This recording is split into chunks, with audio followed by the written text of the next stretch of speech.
Every empire declares its money is untouchable. Every government swears its promises will stand forever. But time after time, history exposes the lie. From Rome to France, from the Confederacy to modern Lebanon, people woke up to find their savings gone, their salaries useless, and their futures stolen by systems they thought were unshakable. Collapse isn't the exception, it's the rule. The question is never if financial systems fail, but when and how you'll defend yourself once they do. The most dangerous illusion is believing money is permanent. We glance at our bank accounts and our national currencies as if they're carved in stone. But money is not stone, it's trust. And trust can disappear overnight. That's why history matters. Every downfall leaves a trail of lessons, signals, and warnings about what truly protects wealth and what vanishes into nothing. And if you notice the pattern, you'll see survivors were never those who trusted most, but those who doubted early. Look at the Byzantine Empire. Known as the Eastern Heir of Rome, it lasted for 1,000 years after the West collapsed. Its economy rested on the gold solidus, a coin so reliable that merchants across Europe, the Middle East, and Asia accepted it instantly. For centuries, it was the closest thing the medieval world had to a global reserve currency. But here's the twist. You'd expect they'd remember Rome's fiasco with the silver denarius, which emperors debased until it was almost worthless. But no, centuries later, the Byzantines repeated the blunder, this time with gold. They diluted its purity, added alloys, stretched it thin. At first, no one noticed. Then trust cracked. The once rock-solid coin turned into just another political trick. Credibility collapsed, and with it, the empire's financial stability. Who preserved their wealth? Not the ones holding imperial paper or state decrees. It was the merchants who hoarded real gold or land beyond government reach. That's the first, timeless truth. States cannot resist the temptation to weaken their currency. And when they do, real value escapes to assets they cannot fabricate. But collapse doesn't always come from rulers' greed. Sometimes it comes like lightning from the outside.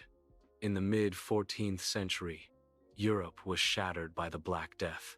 Between 1347 and 1351, up to half the continent's population was gone. Cities emptied, villages erased, trade routes fell apart. Yet the economics of the plague were more complicated than pure catastrophe. With half the workforce gone, labor became priceless. Survivors demanded higher wages. Land and food became abundant compared to people. Families with silver, goods, or simply the ability to work gained leverage they'd never dreamed of. Estates that once cost fortunes could be bought for almost nothing. Empty homes sat waiting. Farmland lay unused. Survivors found themselves in a buyer's market. If that sounds familiar, it should. During the COVID pandemic, we saw the same dynamic. Broken supply chains, governments printing trillions, and inequality widening as the wealthy used liquidity to buy property and stocks, while millions living paycheck to paycheck fell further behind. Housing prices in the US soared. The stock market rebounded almost instantly, while ordinary families scrambled to pay bills. The pattern is clear. Pandemics always redistribute wealth.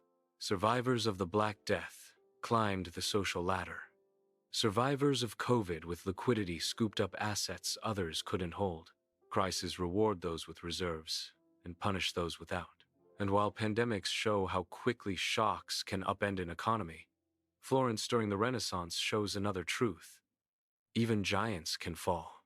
In the 1,340 seconds, Florence was Europe's financial capital, home to powerful banking dynasties like the Bardi and Peruzzi.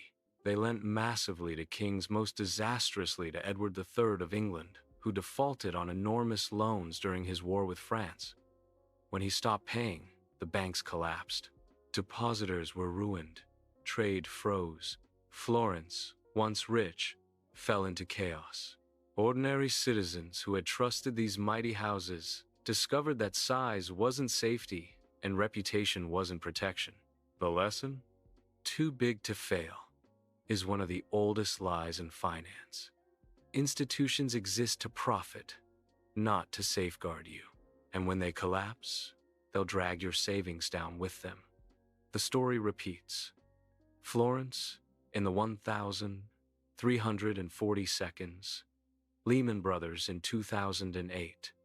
Lebanese banks in 2019. Trust in giants is trust misplaced. The American Civil War is remembered for battles, politics, and the end of slavery. But behind the cannons was a financial war most Americans today barely understand. Both the Union and the Confederacy discovered that massive war required printing money. The North issued greenbacks, not backed by gold, but by trust in the U.S. government. At first, patriotic and bold, but as more poured out, value eroded. Inflation took hold. In the South, it was worse. The Confederacy printed graybacks in staggering amounts. By war's end, Confederate money was practically worthless. Prices rose thousands of %. Soldiers' wages bought almost nothing, and families carried bags of bills worth less than bread. In 1865, Confederate currency wasn't just weak, it was dead. What mattered was not paper but assets. Land, food, gold, things the government couldn't print. Lifelong savings evaporated. But opportunists with tangible goods scooped up property at bargain prices. The U.S. itself has already lived through a currency collapse. And the only defense wasn't faith in government notes, it was holding value that could not be inflated away. France offers another brutal lesson. In the 1,790 seconds, revolutionaries issued assignats, backed supposedly by confiscated church lands. They were meant to stabilize the economy. Instead, the government printed them recklessly. Each new issue diluted the last. Prices soared, wages lagged, farmers refused paper and demanded real goods or silver. Bread riots returned, and the revolution devoured itself. Once again, winners weren't those clutching patriotic paper. They were the ones who held food, gold, or property, the things governments couldn't conjure from thin air. Fast forward to Asia, 1,997. Thailand, confident in its currency peg, borrowed heavily in dollars. But when the peg broke, debts became unpayable overnight. Panic spread. Indonesia, Malaysia, South Korea all swept into collapse. Currencies crashed, economies shrank, unemployment soared. Ordinary families paid the price, while global investors picked up assets at fire sale prices. The lesson echoed. Debt in someone else's currency is a death trap. When storms hit, it's the debtor who drowns, not the creditor. And collapse isn't ancient history, it's now. Between 2019 and 2021, Lebanon's banks simply shut their doors. Withdrawals frozen, deposits locked. The Lebanese pound lost more than 90% of its value. Lifetimes of savings turned into pocket change. People lined outside banks, begging for access to their own money, only to be told it was gone. Doctors, engineers, retirees, all wiped out. The survivors were those who had assets abroad, real estate or gold, anything outside the banks. If you think it can't happen where you live, remember 2008. Americans saw pensions gutted and homes repossessed while the very banks that caused the crisis were bailed out. In 2023, U.S. regional banks collapsed almost overnight when confidence vanished, reminding everyone that too big to fail is just a comforting bedtime story until it isn't. So, how do you protect yourself? History shows there's no single formula. In Byzantium, it was gold. After the Black Death, it was liquidity to buy land. In Florence, it was mistrust of giant banks. In the Confederacy, it was tangible goods. In France, it was food and property. In Asia, it was avoiding foreign debt. In Lebanon, it was pulling money before the doors locked. The theme never changes. Survival comes not from blind trust in paper, but from holding what retains value when illusions collapse. And here's the paradox. Collapse is both tragedy and opportunity. For the unprepared, it's ruin. For those with resilience, liquidity, or assets that cannot be printed away, it's the moment to acquire wealth at a fraction of the cost.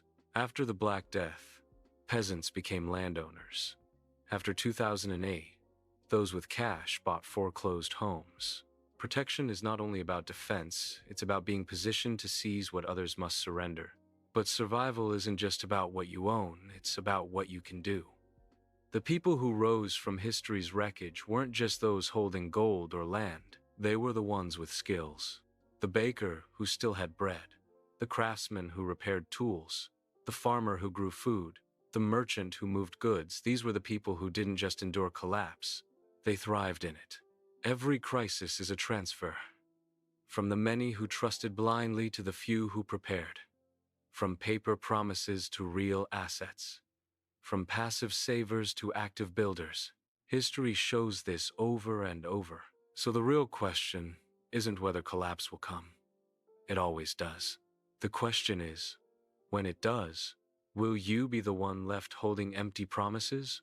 Or will you be the one holding something real? History doesn't repeat. But if you ignore it, it will crush you just the same.